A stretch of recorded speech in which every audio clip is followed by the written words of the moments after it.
ketika kita nggak tahu mau ngomong apa, besar dan ajaiblah karyamu, adil dan benarlah jalanmu. Akui Tuhan dan apa yang Dia perbuat. Meskipun Anda tidak tahu bagaimana menyuruh atau meminta Tuhan untuk berbuat sesuatu dalam hidupmu, dengan mengakui perbuatannya, Tuhan akan berbuat sesuatu dalam kehidupan Anda. Amin. Kalau Anda tidak tahu gimana memuji, tetaplah menyembah. Memuji itu bersyukur atas apa yang Tuhan lakukan. Mungkin Tuhan belum melakukan apa-apa. Menyembah itu tidak dilandasi atau didasari dengan perbuatan Allah. Tapi sifatnya, you are God, you are good, engkau holy, engkau suci, engkau mulia, adil dan besarlah karyamu, benarlah jalanmu. Itu semua menyembah. Menyembah itu selalu betul di dalam situasi yang salah. Karena apapun yang terjadi, apapun fakta hidupmu, Allah pribadinya tidak pernah berubah.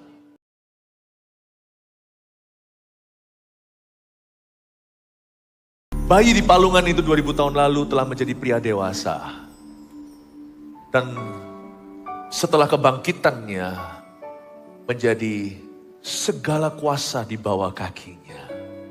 Immanuel, Immanuel, Allah beserta. Kau ada dengan kami. Tidak ada yang perlu kami takuti. Selain Engkau, tiada yang lain yang kami takutkan. Yang tertinggi adalah kehilangan Tuhan. Izinkan kami merasakan damai sejahtera dan merasakan iman. Bukan fear. Izinkan kami untuk melihat hidangan yang Kau siapkan di hadapan musuh. Bukan musuh itu sendiri yang kami pandangi. Kasih pada jemaatmu hari ini iman yang teguh untuk menghadapi next year. Kuundang hadiratmu memenuhi hati kami semua. Sampaikan sabdamu Tuhan, berita firman yang memerdekakan. Hamba-Mu lari sembunyi di balik salib itu, agar Tuhan yang beracara sendiri dengan umatnya. Dalam nama Yesus, haleluya. Amin, puji Tuhan. Kasih tepuk tangan untuk Tuhan Yesus. Glory to God. Kita semua itu pasti terancam sesuatu sih di hidup ini. Buktinya setiap orang mengejar rasa aman. Kita taruh rasa aman kita pada uang atau pada sesuatu yang tidak menentu. Itu pratanda bahwa kita itu merasa kita selalu dalam ancaman. Ancaman itu nggak tentu nyawa. Ancaman itu bisa apa saja. Tuhan akan melucuti kita dari satu berhala, spirit of fear namanya. Karena takut itu iman loh, sadari Anda. Sadarkah Anda bahwa takut itu iman. Tapi bukan pada Tuhan. Kalau kita beriman pada Tuhan, alhasil kita nggak akan ketakutan. Tapi karena kita beriman pada apa yang setan bisa lakukan, mungkin lakukan, potensi melakukannya terhadap dirimu, makanya kita ketakutan. Fear is serious, fear is faith. Takut itu iman, tapi pada yang salah. Saya ajak kita untuk melihat bagaimana kita bisa berdoa melawan semua roh takut, bahkan ketika dalam ancaman, dan kita bisa melihat ujungnya dari setiap ancaman yang mungkin terjadi di hidup ini adalah jarahan yang Tuhan janjikan. Kita buka dulu ceritanya di 2 Tawarik pasal 20 ayat 1 sampai ayat yang ke-13 saya bacakan. Kemenangan atas Moab dan Amon, inilah akhir pemerintahan Yosafat. Setelah itu Bani Moab dan Bani Amon datang berperang melawan Yosafat bersama-sama sepasukan orang Meunim. Datanglah orang memberitahukan Yosafat, suatu laskar yang besar datang dari seberang laut Asin, dari Edom menyerang tuanku. Sekarang mereka di Hazon Tamar yakni En-Gedi. Yosafat menjadi takut, lalu mengambil keputusan untuk mencari Tuhan. Ia menyerukan kepada seluruh Yehuda supaya berpuasa. Dan Yehuda berkumpul untuk meminta pertolongan daripada Tuhan. Mereka datang dari semua, nah ini gara-gara batuk jadi hilang. Ayat berapa? Sudah 4 ya. Mereka datang dari semua kota di Yehuda untuk mencari Tuhan. Ayat 5. Lalu Yosafat berdiri di tengah-tengah jemaah Yehuda dan Yerusalem di rumah Tuhan di muka pelataran yang baru. Dan berkata, ya Tuhan, Allah nenek moyang kami, bukankah Engkau Allah di dalam sorga? Bukankah Engkau memerintah atas segenap kerajaan bangsa? Kuasa dan keperkasaan ada di dalam tangan-Mu, sehingga tidak ada orang yang dapat bertahan melawan Engkau. Bukankah Engkau Allah kami yang menghalau penduduk tanah ini dari depan umat-Mu Israel?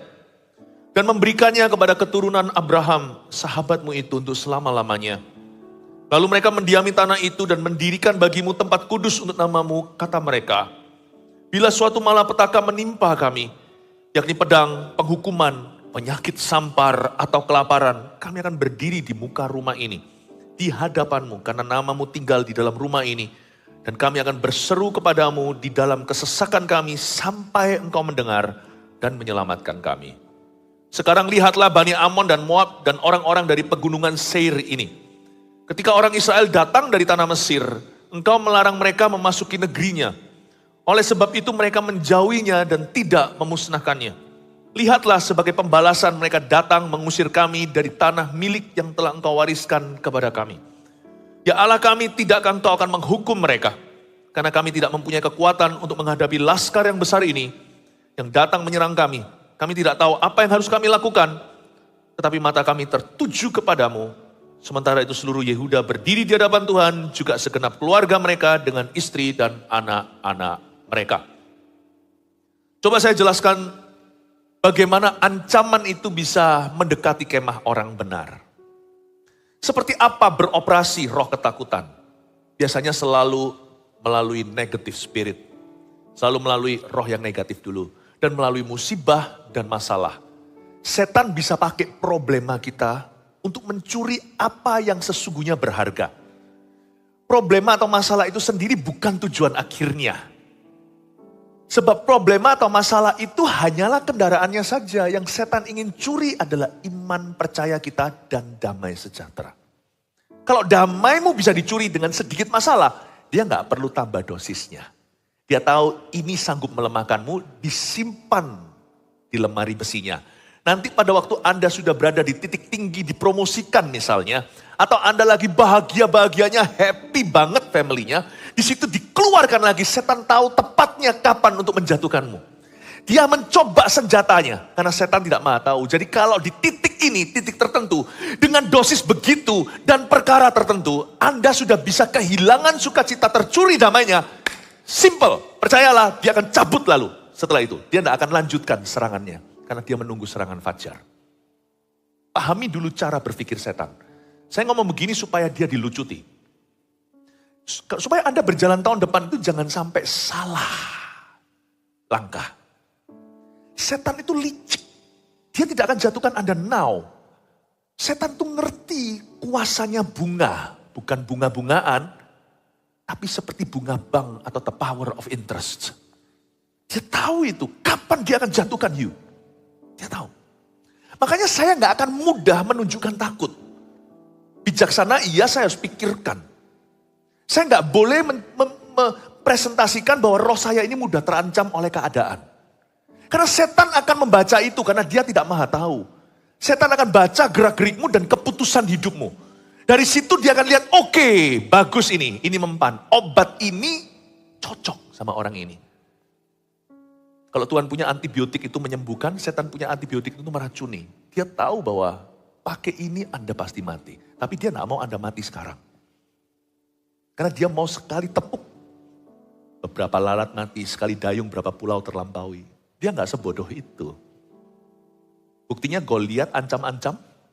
Kenapa 40 hari ancam-ancam doang? Padahal kalau dia mau bunuh Israel langsung mati. Goliat itu dihinggapi oleh roh jahat. Dia tahu bahwa kalau dia bunuh Israel sekarang, satu generasi mati. Tapi kalau dia ancam sampai akhirnya mereka malu sekali sebagai bangsa. Untungnya Daud maju. Kalau Daud gak maju hari itu, maka akan menjadi legenda bahwa orang Israel forever kalah. Nanti sampai zaman Yesus pun gak jadi Mesias. Dia ingin merampas Israel dari dignity, rasa hormatnya. Supaya dia bisa ambil seluruh sejarahnya. Goliat gak bodoh, dia bukan mau bunuh orang-orang Saul. Dia mau bunuh Israel forever dan di dalam dia hingga roh jahat yang tahu suatu hari akan lahir gereja mula-mula dari golongan Yahudi ini sampai ke bangsa-bangsa. Dia mau bunuh gereja sebelum gereja lahir di perjanjian baru. Untungnya Daud berkata, siapa orang tak bersunat ini? Kok bisa umbar-umbar hina? Kau datang pakai pentung, kau datang pakai pedang. Aku datang pakai nama Tuhan, dia mundur sedikit dan sering. Bum! Langsung apa? Gak boleh gampang tunjukkan takut dengan sesuatu. Gak boleh. Orang Kristen gak boleh panikan. Oh kita ini gudangnya damai sejahtera kok. Tahun 2023, gerak-gerikmu dan keputusanmu akan menentukan kemenanganmu. Tahukah setiap gerakan kita, ada pepatah berkata, di mulut orang benar itu ada kuasa, jangan sembarangan bicara. Betul, bukan hanya, saya tambahkan bukan hanya kata-kata atau kalimatnya, gerak-gerik keputusanmu akan menentukan. Kalau kita dikit-dikit takut, dikit-dikit lari dari masalah. Ada satu macam tipe olahraga yang jangan ditekuni Bapak Ibu Saudara. Lari maraton boleh, lari sprint, badminton. Lari dari masalah, no way. Ada orang yang kuat sekali staminanya untuk lari dari masalah. Sampai kapan ya? Nah sekarang saya tunjukkan the nature of problems. Semacam apa problema yang menimpa Yosafat hari itu. Seorang raja yang baik, Yosafat ini raja yang baik di Yerusalem. Ayat 1. Setelah itu Bani Moab dan Bani Amon datang berperang melawan Yosafat. Bersama-sama sepasukan orang Meunim. Wah kelihatan ada koalisi nih. Jadi ada Moab, ada Amon, dua bangsa tuh. Moab dan Amon ini siapa? Ini juga dekat sama Israel. Amon dan Moab adalah keturunan Lot, kemenakan Abraham. Sometimes your true problems are actually nearer than you think.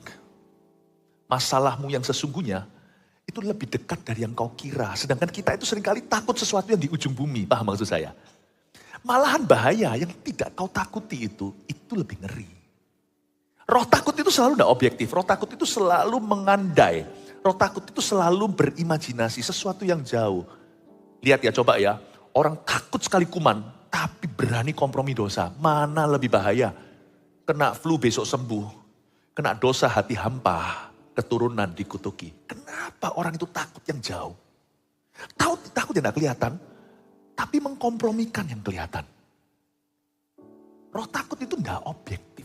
Bukan berarti kita boleh sembrono, tidak cuci tangan. Paham maksud saya?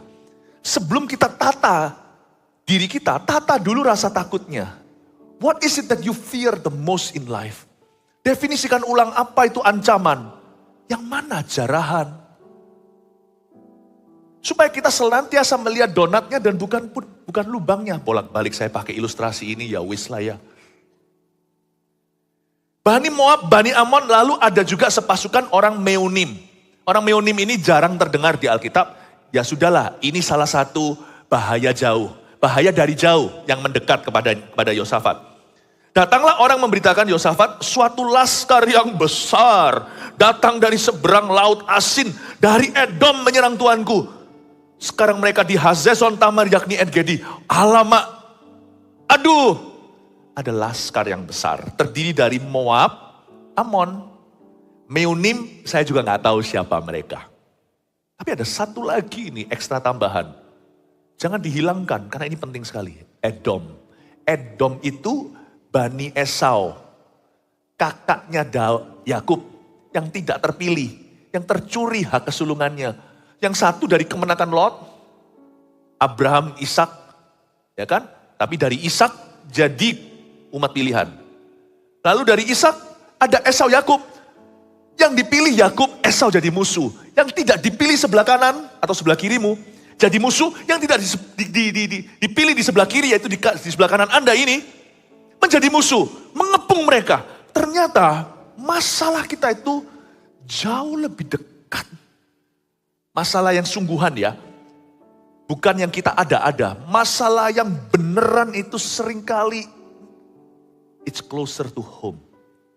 Kita takut kalau kita keluar rumah akan ditimpa oleh langit-langit. Kemungkinan besar tidak akan terjadi. Kemungkinannya kecil sekali. Tapi kita tidak pasang genteng kita dengan betul di rumah. Nanti janganlah yang membunuhmu itu bukanlah kiamat. Banyak orang kan ketakutan ini keluar nanti langitnya jatuh gimana. Semua bintang dan bulan itu. Tapi genteng mereka sendiri tidak pernah diperbaiki. Mungkin nanti matinya kejatuhan genteng itu. Edom adalah gentengmu. Edom, Amon, Moab, hanya 1/4 itu yang stranger, yang kita tidak kenal yaitu Meunim. Yaitu bahaya yang kita tidak duga. 3/4 dari bahaya yang sungguh-sungguh ancaman asli itu sudah mudah terprediksikan. Berapa banyak di antara kita tidak bangun kerohanian kita. Sudahlah, mau takut apa itu takutlah itu dulu. Itulah momok cikal bakalnya everything wrong in your life. Segala sesuatu yang salah. Kenapa kita nggak takut kehilangan Tuhan? Itulah cikal bakalnya segala buah yang salah di family tree atau di pohon keluarga Anda dan saya. Aneh, orang itu takut bangkrut. Dia takut kena kanker. Tapi dia tidak takut sama sekali jauh dari Kristus. Aneh ya, orang bisa takut nanti dagangannya gak laku. Tapi dia gak takut kalau dia dirampok atau dirampas roh pelayanan di dalam dirinya. Sedangkan pelayanan itu kasut kerelaan memberitakan Injil damai sejahtera. Melayani Tuhan itu sebenarnya adalah senjata rohani. Tanpa itu hidup kita gak mungkin bisa betul, percayalah saya. Kita bisa takut hal-hal yang jauh, takut ditimpa sama langit-langit. Genteng sendiri, atap rumah, tak pernah diperbaiki. Kita takut nanti gak sukses. Tapi anak-anak muda pacarannya main jamaah. Kenapa gak takut bolongnya dari situ nanti setan akan mengutuki pernikahanmu.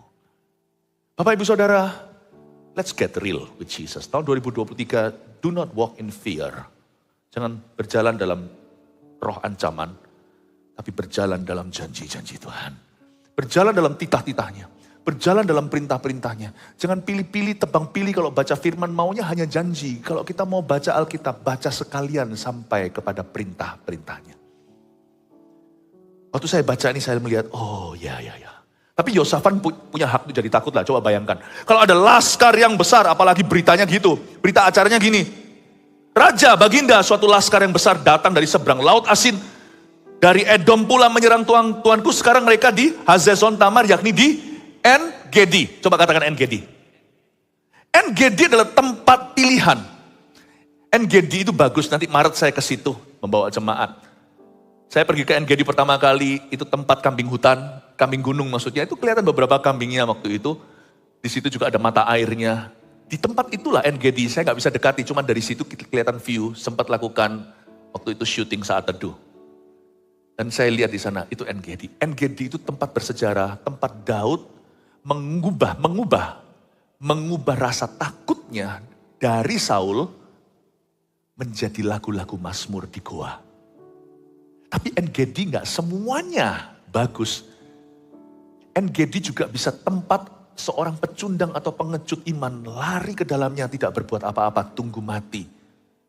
En-Gedi adalah tempat milih. En-Gedi adalah saat jiwamu terancam. Apakah akan berubah menjadi mazmur atau menjadi kelumpuhan? Ketika kita takut bangkrut, takut sakit, takut ditinggal pasangan. Ketika kita takut tidak berhasil, takut anaknya rusak. Takut nanti proyeknya gagal. Sekarang pertanyaannya adalah, musuhmu sudah ada di Hazezon Tamar, sudah ada di En-Gedi. What you gonna do? En-Gedi bisa menjadi tempat perubahan. En-Gedi bisa menjadi tempat berkat. En-Gedi bisa menjadi tempat kutuk. Yosafat punya hak untuk takut. Ayat 3, Yosafat menjadi takut. Lumrah. Siapa bilang orang beriman tidak bisa takut? Iman itu bukan absennya takut. Iman itu pilih-pilih kepada siapa dia lebih takut. Saya bukannya nggak bisa takut, tapi saya memilih untuk lebih takut Tuhan daripada takut sama apapun yang saya takuti. Paham maksud saya? Bukan berarti tidak takut sama sekali. Kalau orang tidak pernah takut sama sekali itu menurut saya dia Tuhan. Kita manusia, Yosafat menjadi takut. Ini Alkitab jujur sekali. Lalu, inilah yang membuat En-Gedi-nya beda dengan En-Gedi kita. Yosafat menjadi takut lalunya ini loh perbedaannya. Dua orang sama-sama takut. Yang satu berujung beriman, yang satu akhirnya ketakutan. Bedanya di kata lalu. Masing-masing mereka punya destinasi yang tidak sama. Lalu larilah dia dari masalah. Nah, yang satu lalu dibawanya perasaan takutnya ke hadapan Tuhan. Nah ini beda. Yosafat menjadi takut lalu mengambil keputusan untuk mencari Tuhan.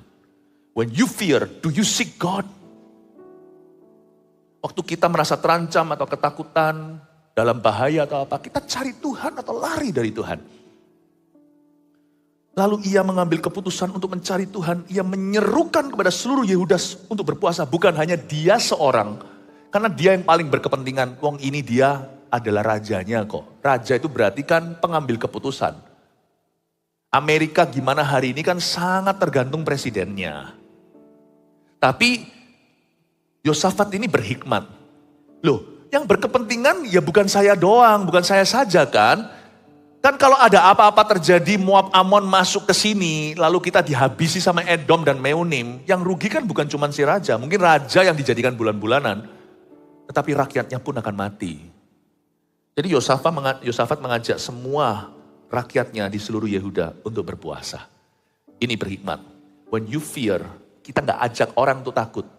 Kita ajak orang sama-sama untuk saling menguatkan. Ini orang berhikmat. Biasanya kalau kita takut, kita dengar apa? Kita punya selera disamakan. Disamakan dengan ketakutan. Kita cari berita-berita yang membuat kita semakin ketakutan. Kalau kita takut, biasanya kita cari orang yang pesimis yang berkata, iya, Anda tidak perlu mereka. Kita sudah terlalu mahir untuk takut sendiri. Kalau kita gabung dengan orang yang ketakutan, nanti lama-lama kita akan dilumpuhkan oleh setan. Kalau Anda ketakutan, carilah orang beriman. Carilah pertemuan-pertemuan doa. Carilah berita firman. Dengarkan khotbah-khotbah yang membangkitkan iman dengan sengaja namun seimbang. Kalau Anda lagi kepahitan, carilah orang Kristen yang kemanisan. Bukan malah orang pahit, cari orang pahit, besi menajamkan besi. Orang pahit, orang kepahitan, saling menyesatkan. Disitulah terjadi gosip ya kan. Sama-sama benci seseorang, gak ada gunanya. Sama-sama menyeret satu sama lainnya ke neraka sadar-sadar. Harusnya orang yang kepahitan, cari kesembuhan. Bukan cari pembenaran opini. Ini kesalahan yang sering kali terjadi. Kalau kita itu imannya gak kuat, kenapa kita malah justru menjauhi dari api? Kalau kita mau hangat, dekatlah api unggun. Justru kita harus lihat orang yang imannya kuat. Itu yang dilakukan Yosafat. Dia panggil seluruh Yehuda, ayo besi menajamkan besi. Kita saling menajamkan dalam Tuhan. Aku takut. Rakyat juga berkata, kita juga takut. Tapi mari kita ambil sisa-sisa iman kita. Imanku, imanmu digabung, masa gak ada sih seluruh Yehuda? Sebesar biji sesawi saja. There is power in numbers. Ada kuasa dalam jumlah. Ini yang disebut berkat korporat. Saya melihat, ya kan, saya suka melihat dokumentasi. Saya dulu soalnya suka sekali biologi. Dan saya melihat di salah satu dokumenter itu tentang bagaimana ikan hiu atau pemangsa besar mau coba makan ikan kecil gak bisa. Kenapa? Karena mereka itu berkumpul jadi satu, jadi susah nangkepnya, susah fokus. Itu kan ada juga dianimasikan di Nemo ya kan. Itu loh tiba-tiba yang jadi banyak. Lalu itu kan lucu, tapi itu berdasarkan dilandaskan kejadian beneran. Bahwa di dalam lautan itu cara defense, cara bertahan. Seringkali ikan-ikan tidak berdaya itu adalah bersatu dalam jumlah yang besar. Jadi susah itu predatornya mau tangkap yang mana. Ada berkat korporat.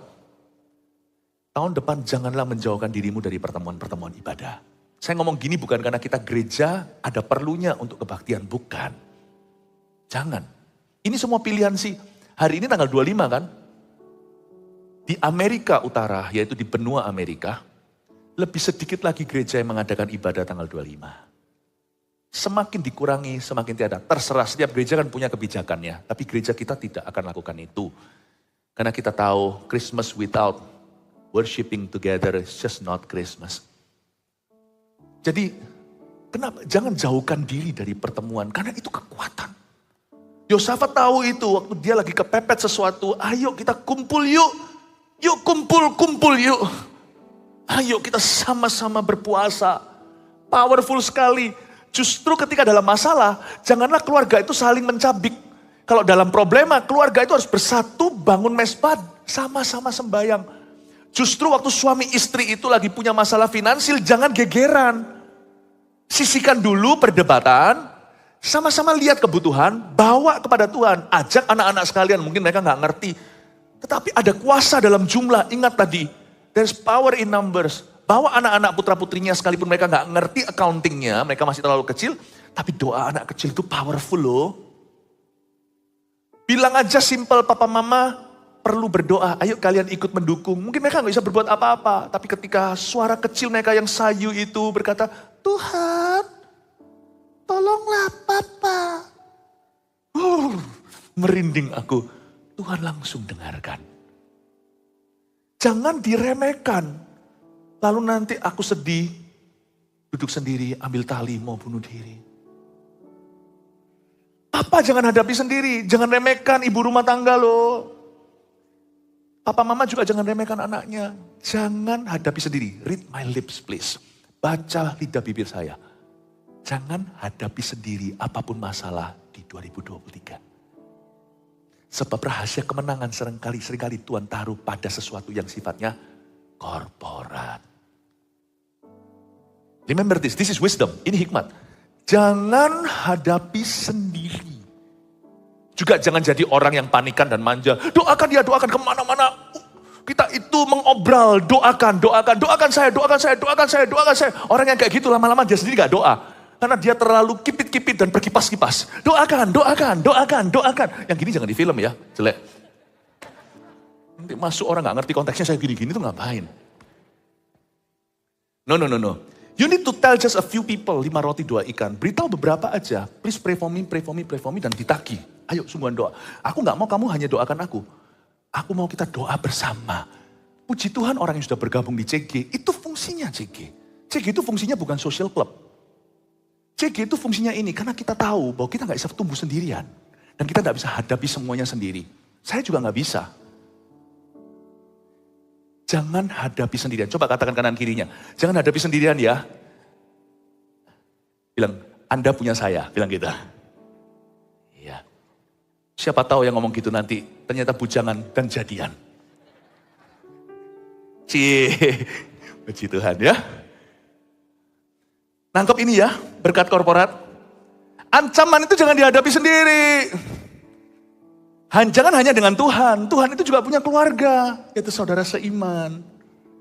Dan Yehuda berkumpul, mereka minta untuk mereka mencari Tuhan ya. Ayat 5. Lalu Yosafat berdiri di tengah-tengah jemaah Yehuda dan Yerusalem di rumah Tuhan di muka pelataran yang baru.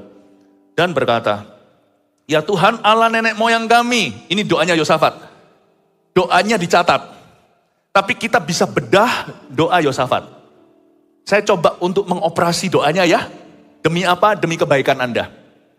Dan berkata ayat 6, ya Tuhan Allah nenek moyang kami, bukankah engkau Allah di dalam sorga? Lihat, Yosafat tidak memulai dengan mengeluhkan problema. Yosafat memulai dengan mengakui siapa Allah. When you don't know what else to focus on, atau kita tidak tahu mau fokus dengan apa lagi, selalu gak salah untuk fokus pada pribadinya yang gak pernah berubah. Allah itu baik, itu gak pernah berubah. Kalau Anda merasakan semua yang tidak baik di hidupmu dan Anda mulai ragu apakah Allah itu baik, paksa mulut sendiri untuk berkata, God is good. Kalau perlu ucapkan itu di depan kaca. Jangan ada orang aja di sisi kanan kirinya, nanti dikiranya gila. Ngomong sendiri di cermin, God is good. Lalu jawab sendiri, itu beritahu pria yang ada di cermin itu atau wanita yang di cermin itu. All the time. Ikut-ikut Don Moon.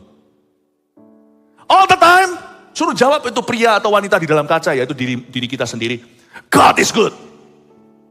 Refuse to feel the problem. Tolaklah untuk merasakan problema. Pilihlah untuk merasakan Allah. It's a choice. Itu adalah pilihan di NGD saudara. Dan itu yang Yosafat lakukan. Bukankah engkau Allah? Ini bukan gini loh, kalau engkau Allah buktikan. Dia tidak menantang Tuhan. Bukankah engkau Allah di dalam sorga? Bukankah engkau memerintah atas segenap kerajaan bangsa? Mulai merembet ke perbuatannya atau ke peran Tuhan. Bukankah engkau memerintah? Tadi kan bukanlah engkau Allah, itu who atau siapa. Sekarang bukankah engkau memerintah, itu what he does, apa yang dia lakukan. Bukankah engkau memerintah atas segenap kerajaan bangsa? Dengan kata lain, doanya Yosafat mengingatkan dirinya sendiri bahwa Tuhanlah yang memerintah atas Bani Moab, Ammon, Meunim, sekaligus Edom.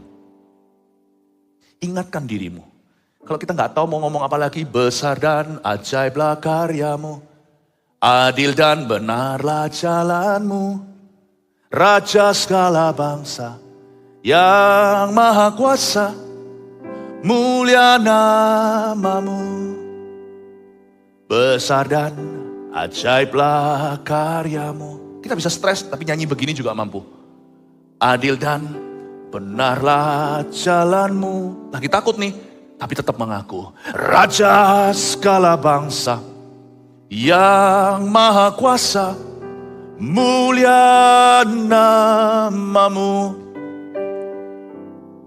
Layaklah segala bangsa sujud kepadamu.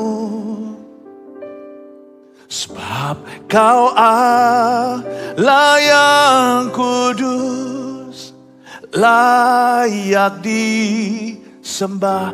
Tuhan gak hanya jadi layak setelah keluarkan kita dari masalah atau setelah Dia memberkati kita. Sekalipun kita masih dalam masalah, Dia sudah layak, saudara. Jadi gak pernah salah untuk nyanyi begini.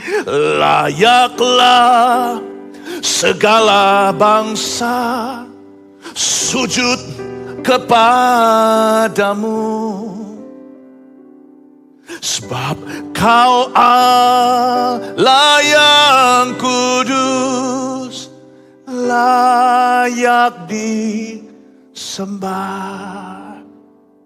Dia berkata, bukankah kau memerintah atas segenap kerajaan bangsa, kuasa dan keperkasaan ada di dalam tanganmu, sehingga tidak ada orang yang dapat bertahan melawan engkau. Kayaknya ini pujian ke Tuhan, ini dua arah. Ini juga gentle reminder ke diri sendiri. Bukankah engkau Allah kami yang menghalau penduduk tanah ini dari depan umatmu Israel? You are capable to do. Kau sanggup melakukan itu dan memberikannya kepada keturunan Abraham sahabatmu itu untuk selama-lamanya. Lalu mereka mendiami tanah itu dan mendirikan bagimu tempat kudus untuk namamu, kata mereka. Bila suatu malapetaka menimpa kami, dia ulangi kata-kata nenek moyangnya yang beriman. Kalau ada malapetaka menimpa kami bangsa pilihan, yakni pedang. Ya, hari ini apa ya? Hari ini apa ya relevannya?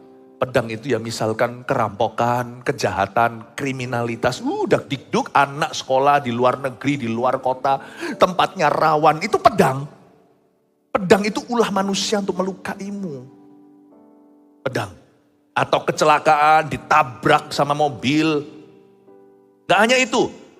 Apalagi yang bisa atau patut atau bisa lumrah ditakuti oleh manusia. Penghukuman. Penyakit sampar. Zaman dulu belum ada yang namanya term pandemi itu. Tapi penyakit sampar udah ada, ya itulah pandemik. Penyakit sampar. Kelaparan, kami akan berdiri di muka rumah ini, di hadapanmu karena namamu tinggal di dalam rumah ini. Dan kami akan berseru kepadamu di dalam kesesakan kami. Sampai engkau mendengar dan menyelamatkan kami. Kita belajar banyak lewat pandemi. Waktu awal-awal masuk, dunia belum ready. Saya berlutut ngomong sama Yesus, Tuhan kita. Tuhan, ada beberapa profesi yang pasti kena. Dokter salah satunya.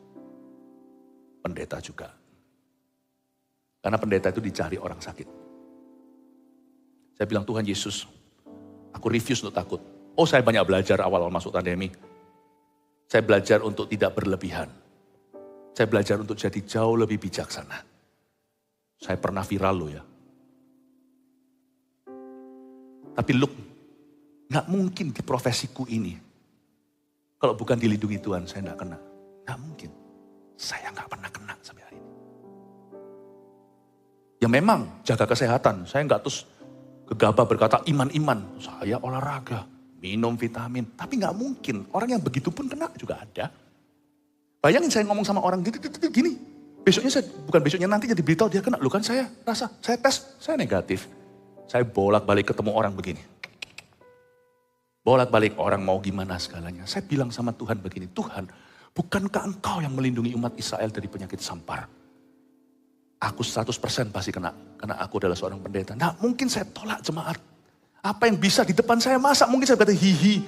Gak bisa, saya gak boleh lakukan, gak boleh. Gak mungkin, mana ada fireman, pemadam kebakaran, itu takut api panas. But I refuse to fear. Saya berkata, aku terus melayani. Demikianlah gereja kita maju, bukan karena kami. Tapi kami mengambil peran untuk berada di posisi atau sisi iman. Kami terus menjarah musuh. Orang-orang bertobat, setan dirugikan. Kesembuhan pun terjadi.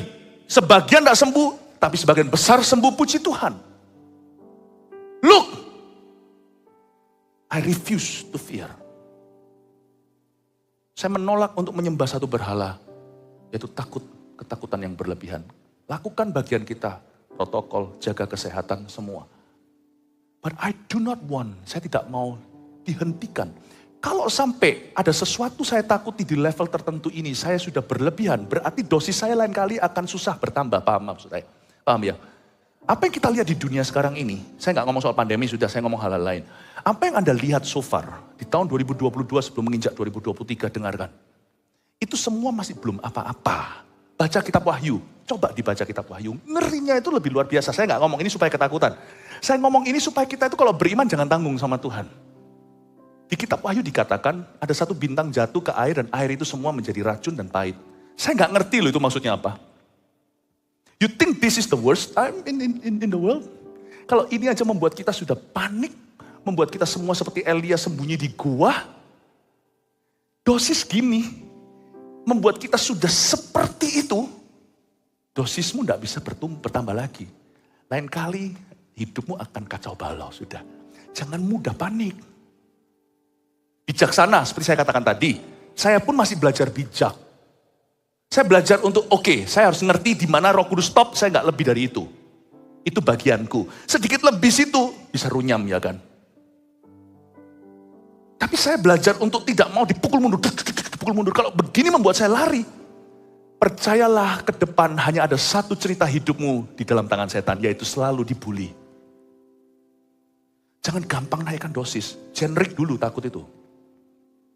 Takut itu kalau bisa pelan-pelan naiknya. Sebab kalau kita sudah naikkan dosisnya, anak kecil langsung diantibiotikin misalkan. Nanti besarnya sudah gak mempan. Sedangkan dia besar, dia akan menghadapi banyak nanti. Masih banyak, masih panjang hidupnya kok dosisnya dihabisin di sini. Paham maksud saya? Jangan dihabiskan di sini. Masih panjang hidupnya. Dan dunia ini belum apa-apa. Lihat kitab Wahyu. Belum apa-apa. Jangan gampang. Naikkan pelan-pelan. Inflasi juga pelan-pelan. Kan gak langsung digenjot. Kalau langsung digenjot nanti kan mata uang. Termasuk mata uang kita kan seperti mata uang mana itu. Zimbabwe atau mana itu yang jumlahnya sampai miliaran, triliunan pada harganya cuma berapa. Nolnya ditambah padahal nilainya tetap sama. Jangan cepat-cepat. Ditahan-tahan, makanya selalu ditahan-tahan. Kalau bisa pelan-pelan. Kalau kita itu takutan, menurut saya dosismu sudah selesai di sini. Masih hidup 20 tahun, 30, 40 tahun lagi, tapi sudah mati. Mulai sekarang sudah zombie. Kita sudah mati sekarang. Don't let fear kill you. Saya tidak mau aktivitas saya dihambat. Karena apa? Disesuaikan iya. Dihambat, tidak. Amin Bapak Ibu Saudara. Demikian pula ini adalah berbicara kepada orang yang mudah untuk cepat-cepat frustrasi hilang coolnya. Langsung emosi. Wah, kalau ini bisa menyentilmu dan membuatmu emosi. Wah. Sorry, you sudah mati hari ini. You're dead already. Karena ke depan itu ada masih banyak hal yang memancing emosimu. Ini belum apa-apa. Stay cool. Coba dikipas-kipas orang sebelahnya. Stay cool. Ya, biar dingin, gak kepanasan. Mobil kalau cepat panas, langsung merah. Waduh, udah gak bisa dipakai, itu sudah swak baterainya. Jangan-jangan mobil baru 2 tahun udah turun mesin. Gimana? Yosafat lihat. Dia berseru, dia berkata, aku di sini bisa kehilangan coolku, aku bisa kehilangan kendali atas diriku. No! Dia berkata, besar dan ajaiblah karyamu. Ayat 10, sekarang lihatlah Bani Amon dan Moab dan orang-orang dari pegunungan Seir ini. Ketika orang Israel datang dari tanah Mesir, engkau melarang mereka memasuki negerinya. Oleh sebab itu mereka menjauhinya dan tidak memusnahkannya. Lihatlah sebagai pembalasan mereka datang mengusir kami dari tanah milik yang telah engkau wariskan kepada kami. Ya Allah kami, tidakkah engkau akan menghukum mereka? Yosafat berubah keluar garangnya. Dia bukan minta pembalasan, makanya dikasih tanda tanya. Tidakkah engkau akan kasih kata terakhirnya ke Tuhan? Jangan ketok palu karena kita bukan hakim segala sesuatu. Tidakkah engkau akan menghukum mereka? Yosafat berkata, aku siap loh menjadi senjata di tangan Tuhan. Pakailah aku Tuhan. Di lembah Yosafat ini, pakailah aku. Putar balikan situasi ini. Jadikan aku dari orang yang ketakutan menjadi penjarah musuh. Kalau saya bilang jarahan itu tidak berarti perampokan. Ini adalah suatu kiasan rohani. Jarahan musuh itu maksudnya setiap senjata ditempa melawanmu, Yesaya 54, tidak akan berhasil. Dengan kata lain, semua senjata ditempamu justru jadi peluru keberhasilanmu. Misalkan setan punya senjata mutakhir, yaitu panah api si jahat. Kalau itu dipanahkan, Kalau kita dipanahi 10 panah, nggak kena semua. Kita hoki, karena kita dapat 10 panah for free. Kalau kita dipanahi 100 biji, kita lebih beruntung lagi. Setiap senjata ditempa melawanmu, justru jadi pelurumu. Diambil 100 biji, sekarang panahku tabungnya penuh. Bapak, ibu, saudara, kita punya pilihan di NGD. Tuhan, aku sedang dalam ancaman, tapi aku akan bangkit dari rasa takutku. Dan aku akan serahkan keadaan ini kepada Tuhan. Use me.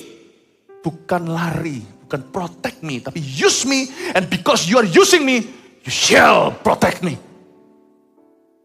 Doanya bukan lindungi saya. Doanya pakailah saya. Dan dalam memakai saya, niscaya bahasa Alkitab, pastilah Allah akan melindungi alatnya sendiri. Mana ada sih kalau Anda itu alat yang langka lalu dibuang-buang dan dibiarkan karatan. Percayalah saya.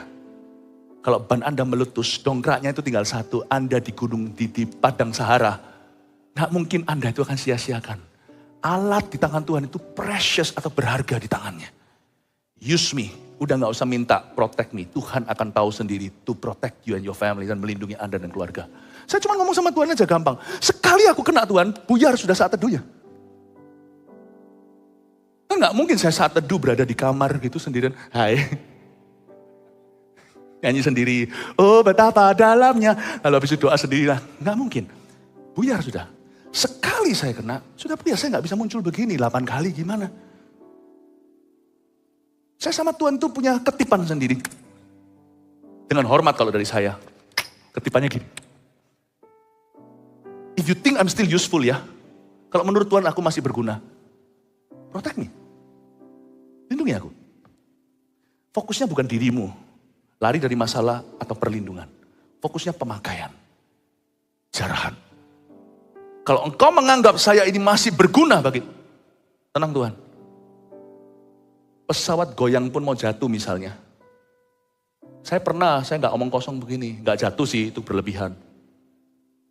Tapi waktu mendarat saya lihat di situ ada ambulans, ada pemadam kebakaran dan polisi di satu negara waktu itu di Hong Kong.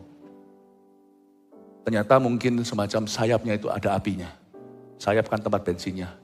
Udah goyangnya nggak aman, tapi nggak diberitahu sama pilot, langsung mendarat dimatikan mesinnya. Ternyata tadi bahaya. Saya tidur dan makan snack saya. Saya tenang, bukannya nggak takut mati. Setelah mati saya enggak takut, tapi proses mati semua orang takut termasuk saya. Nah gimana kalau kita dicemplungin dari atas, masa enggak takut? Nah setelah itu, telur kocok, setelah jatuh ke bawah ya kita tahu kita kemana. Tapi sebelumnya kan mengerikan. Takut sih takut, tapi saya itu tenang tuh, saya tetap bisa tidur, bisa apa semua. Karena saya punya pikiran gini loh, bukan sombong ya. Ini juga bukan percaya diri, ini percaya Tuhan. Loh kalau memang sudah waktuku, ya waktuku Tuhan ambillah, aku enggak apa-apa. Tapi ya sudah loh Tuhan, aku belum siapkan pengganti, belum siapkan ini itu loh Tuhan. Oh iya ya, malaikatnya semua terbang. Gendong tuh pesawat. Ada satu malaikat yang bahasa Ibraninya sebul-sebuli. Apinya supaya padam. Mendarat di sana tepat waktu, nggak meledak ya kan. Saya santai aja. If God thinks I'm still useful. Kalau Tuhan mengira saya itu masih berguna di bumi ya saya lakukan bagian saya loh. Kalau saya tahu nanti bakalan gitu pesawatnya saya pasti ganti pesawat lain. Gak ada yang berkata mari kita uji iman saya. Nah itulah saya belajar tadi dari viral itu. Loh saya ini jujur kalau ngomong sama Anda. Saya itu gak pakai tadi ngalih-alih. Saya bilang kalau saya salah, saya kurang, saya lemah, saya ngomong apa adanya. Saya gak mungkin terus masuk ke pesawat. Ya pesawat ini akan kebakaran sayapnya. Mari kita uji iman. Kalau sampai seperti itu saya mati, jangan bergabung untuk aku, itu bodohku. Jangan kirim bela sungkawa, tapi kirimlah berita tahu rasa. Tapi kan saya nggak tahu ya kan. Saya nggak tahu ya sudah bukan urusan saya, urusan Tuhan. Asal saya lakukan bagian saya jaga. Udah nggak usah takut berlebihan, nggak usah paranoid. Saya merem dan berkata Tuhan, if you want me to see me now ya oke, tapi you speak to the church loh ya. Tuhan yang bicara sama gerejanya loh ya. Enggak mungkin saya pulang-pulang sini cuma tinggal pakaian saya dibungkus taruh di depan sini. Nah, siapa yang khotbah begini? Ya Tuhan tahulah kapan lah waktuku, kapan Tuhan perlu. Ya, relax lah. Relax lah. Saya pesawat terbakar pun saya enggak getir kok. Saya nggak gentar. Kalau saya itu gentar. Wah, saya masih umur segini gentar. 20 tahun lalu, dari sekarang saya jadi apa? Sakit jiwa. Nggak boleh. Saya masih hidup lama. Nanti saya takutnya itu waktu nanti saya mau mati. Minggu terakhir itu kalau saya sampai tahu ini mau mati gitu ya. Saya tak tunjukkan semua takutnya. Aku takut, saya akan beritahu sama semua aku sebenarnya takut. Nah, nggak apa-apa, nggak lama lagi sudah cabut. You still young. Berapapun usiamu, you still young. Jangan insane here. Jangan hilang damai sejahtera di sini. Amin Bapak Ibu. Semoga apa yang saya sampaikan ini tidak keterlaluan. Atau semoga Anda menangkap ya. Saya kalau khotbah seperti di gereja sendiri itu, saya itu khotbahnya lebih keras. Itu bukan, itu kontennya. Saya itu ajari Anda, ini pemuritan. Saya coba memuridkan jemaat sendiri. Supaya orang tidak hanya merasakan suksesnya gereja kita, dapatkan urapan. Tapi supaya Anda masuk ke dapurnya. Saya ajarkan how to live almost fearlessly. Gimana hidup hampir-hampir gak pernah takut apa-apa. Hampir-hampir loh ya, kita yang realistis saja. 3 poin sederhana, oke? Seperti biasanya, catat bawa ke rumah doa dalam ancaman dan menuai jarahan musuh. Nomor 1 rangkuman kita sebagai berikut. Waktu takut, carilah Tuhan bersama dalam doa dan puasa. Catat itu. Ingat ini ya, ini langkah kaki pertama setelah takut apapun juga. Cari Tuhan. Jangan sendirian, oke? Cari Tuhan itu bersama-sama dalam doa dan puasa. Cari Tuhan itu kalau bisa sekalian ajak keluarganya. Keluarga itu jangan dijadikan hanya family. Keluarga itu dijadikan mesbah.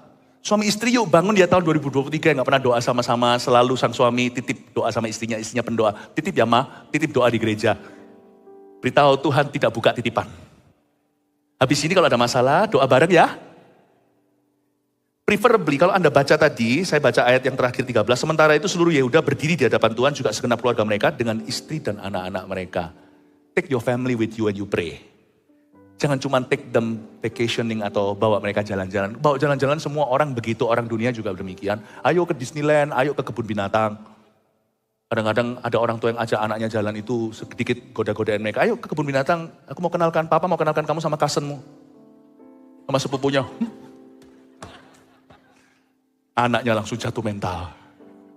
Kalau Anda mau ajak keluarga, jangan melulu pergi jalan-jalan. Kalau mau ajak keluarga, ajaklah mereka berdoa.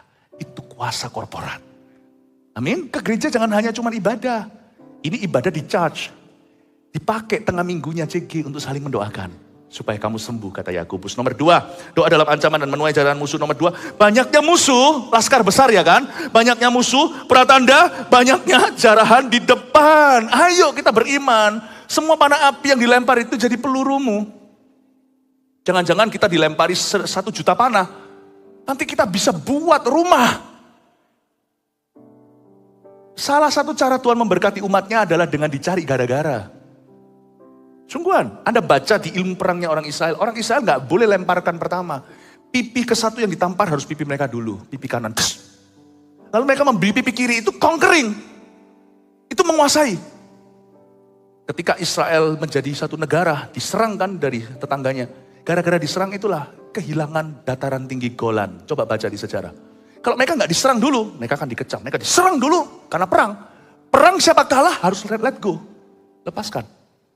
Kadang-kadang cara Tuhan memberkati Anda adalah Tuhan izinkan ada orang yang dihinggapi setan atau situasi keadaan untuk menyerang. Ketika menyerang itu Tuhan berniat untuk memindahkan berkatnya padamu. Tuhan itu mampu memindahkan talenta. Satu yang disembunyikan tanah itu ditaruh, dikasihkan kepada talenta yang punya 5 itu. Yang menjalankannya. Kadang-kadang dengan dicari gara-gara, Tuhan pindahkan berkat orang itu kepadamu. Jangan-jangan Anda dicari gara-gara oleh seseorang misalnya atau sebuah keadaan. Justru lewat kondisi atau lewat kejadian tersebut. Sekarang berkat orang itu seolah pindah. Orang itu kehilangan sesuatu. Anda dapatkan sesuatu yang bukan milik Anda. Dan Anda lihat dulu pada orang itu. Hihi. Semoga senjata yang ditempa melawanmu senjata kualitas. Karena berarti bahannya bahan unggul. Jangan takut banyaknya musuh pratanda, banyaknya jarahan di depan. Selalu lihat potensi, bukan rasakan problema. Terakhir, ketiga, fokuskan doa kepada sifat dan perbuatan Tuhan. Fokusnya ke faith, not fear, kepada iman, bukan rasa takut. Fokus doa kepada sifat dan perbuatan, gak pernah salah. Ketika kita gak tahu mau ngomong apa, Besar dan ajaiblah karyamu, adil dan benarlah jalanmu. Akui Tuhan dan apa yang Dia perbuat. Meskipun Anda tidak tahu bagaimana menyuruh atau meminta Tuhan untuk berbuat sesuatu dalam hidupmu, dengan mengakui perbuatannya, Tuhan akan berbuat sesuatu dalam kehidupan Anda. Amin. Kalau Anda tidak tahu gimana memuji, tetaplah menyembah. Memuji itu bersyukur atas apa yang Tuhan lakukan. Mungkin Tuhan belum melakukan apa-apa. Menyembah itu tidak dilandasi atau didasari dengan perbuatan Allah. Tapi sifatnya, you are God, you are good, engkau holy, engkau suci, engkau mulia, adil dan besarlah karyamu, benarlah jalanmu. Itu semua menyembah. Menyembah itu selalu betul di dalam situasi yang salah. Karena apapun yang terjadi, apapun fakta hidupmu, Allah pribadinya tidak pernah berubah. Kalau Anda tidak tahu mau ngomong apa dalam hadirat Allah, menyembah. Fokus pada sifatnya, pribadi, karakternya, dan terakhir perbuatannya. Semoga ini jadi berkat buat Anda. Semoga Anda lengkap imannya. Tahun depan Anda menjarah musuh.